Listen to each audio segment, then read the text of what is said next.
bunch of grooming gangs have come out, like the Glasgow grooming gang, the Bolton grooming gang, Cornwall grooming gang. You look at it, they're all white, but people are probably watching going, hey, the Cornwall grooming gang and the Glasgow grooming gang, what's that? But if I say, oh, the Rochdale or Rotherham, yeah, those brownies. Those brownies. Oh. You're talking about grooming gangs. What's your take on the whole situation and Elon Musk trying to really paint not only Muslims but specifically Pakistanis as being these perverts, groomers, etc.? Like, has that really shifted the atmosphere in the UK, like that you experience on the streets, for example? Have you noticed this like a actual shift, or is it just business as usual and that was just part of the news cycle and now things are how they pretty much always were? It's very difficult when you're walking down the street because people won't really wear their views on their sleeve. It's very difficult to tell. However, if you're wearing certain clothing, how people interact with you, like when I was on the bus, the last seat to be filled was the one next to me because I had a beard, I had a topi and a thobe. Not that I'm complaining, bro. Like I've got a seat for my bag, and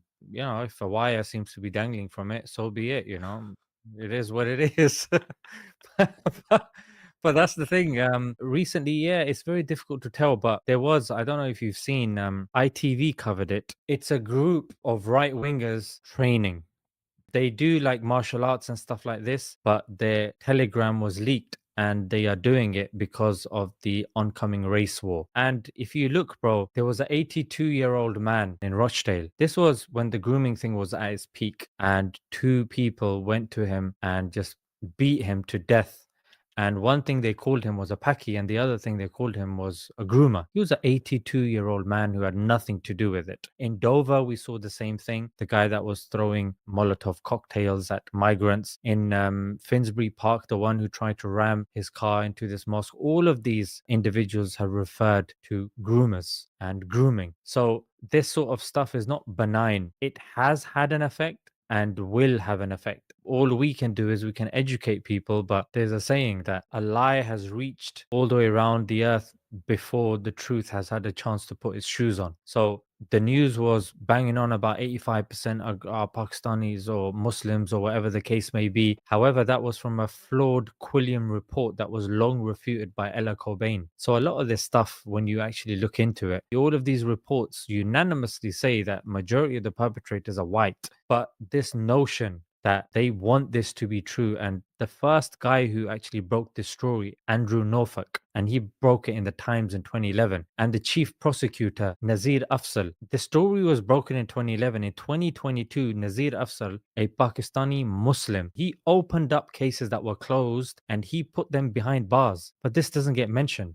Adil Ray in 2011, he did a documentary on the BBC. Tazeen Ahmed did one on Channel 4. Like the communities weren't shying away from it. We were mentioning it.